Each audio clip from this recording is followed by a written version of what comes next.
Let me ask you something, and I need you to be honest with yourself. Think about the last time you had a really big idea. A business you wanted to start, a skill you wanted to master, a life you actually wanted to live. And then think about what happened next. Did you chase it? Or did something stop you? Something quiet, something invisible, something that didn't even announce itself as fear. It just showed up as reasons, as logic, as maybe later. If that's you, right now, I need you to stay here, because what I'm about to share might be the most important thing you hear all week.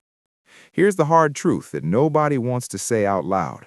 Most people are not lazy. They're not unmotivated. They don't lack talent. They're scared. And the problem isn't that they're scared. The problem is they've convinced themselves that the fear means something, that it's a warning sign, that it's their gut telling them to stop. But I want to challenge that belief today, because I've learned, and the evidence backs this up, that fear and success aren't opposites. They're actually traveling companions. You don't get one without the other. The question is which one you let drive. So let's talk about the first thing you need to understand. Fear is not a signal to stop. It's a signal that something matters to you. Think about that for a second. The things that terrify you most are almost always the things that are most aligned with who you actually want to become.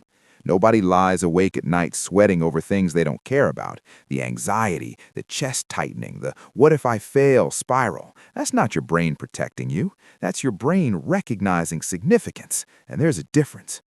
Neuroscience actually supports this. The amygdala, the part of your brain that fires when you're scared, can't fully distinguish between physical danger and social risk.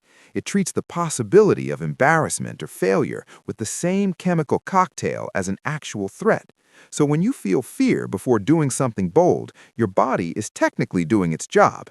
The problem is you've been taught to obey that response instead of observe it. The people who succeed the most aren't fearless. They're just better at separating the feeling from the instruction. Now here's where it gets real. Let me tell you something about a guy named Howard Schultz. He grew up in a housing project in Brooklyn, so broke that his family couldn't afford basic medical bills. His father never had health insurance, broke his ankle at work, lost his job, and that image, his father lying on the couch with no income, no plan, no dignity, burned itself into Howard's mind. He was terrified of poverty, terrified of becoming invisible, terrified that the world didn't have space for someone like him. And he could have let that fear calcify into bitterness or paralysis. Instead, he took that exact fear, the fear of powerlessness, and pointed it forward. He built Starbucks. Not just as a coffee company, but as a company where even part-time workers get health insurance. He took his deepest fear and turned it into his biggest mission. That is not a coincidence. That is what happens when you stop running from fear and start asking what it's trying to tell you. The second thing I want you to understand is this: inaction isn't safe. People think that if they don't try, they can't fail. And on the surface, that makes a kind of logical sense. But here's what it actually costs you. Every day you delay the thing you know you're supposed to be doing, you're not standing still, you're falling behind. You're reinforcing a neural pathway that says, I don't do hard things. You're letting the gap between who you are and who you could be grow wider. There's a concept in psychology called decision fatigue, but there's also something I'd call dream fatigue, that slow, grinding erosion that happens when you keep postponing the life you actually want. And one day you look up and the dream feels embarrassing instead of exciting. Not because it wasn't valid, but because you starved it.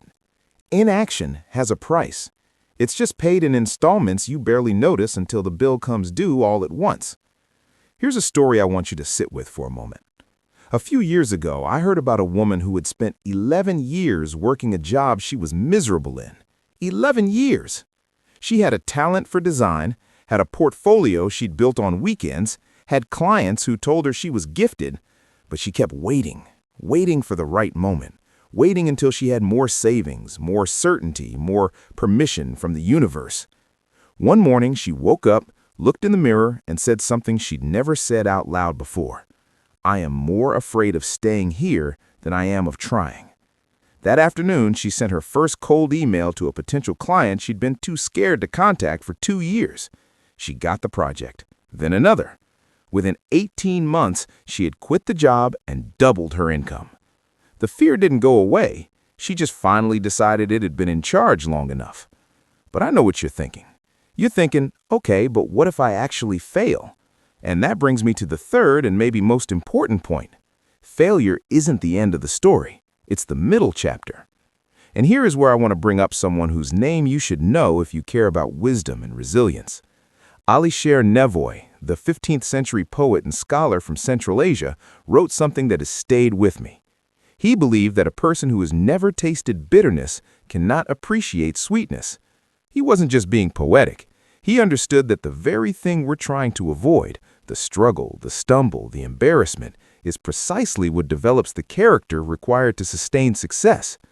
Modern research backs this up too. Studies on post-traumatic growth show that people who face significant challenges and push through them don't just recover, they end up more capable, more resilient, and more clear about what they value than they were before the difficulty. Failure is tuition. It's expensive, yes, but so is the alternative. So let's bring this all together, because I don't want to just leave you with inspiration that evaporates before dinner. Here's the practical reality. Fear will always be present when you're doing something meaningful. The goal is not to eliminate it. The goal is to reframe your relationship with it. Instead of asking, what if this goes wrong? Start asking, what does this fear tell me about what I actually want? Instead of treating hesitation as wisdom, treat it as data. When you feel fear, you are not getting a message to retreat. You are getting confirmation that you are standing at the edge of your growth. Here's your one action for today, and I'm asking you to actually do this, not save it for later, not bookmark it in your brain. Tonight, before you go to sleep, write down one thing you've been avoiding because it scares you. Just one.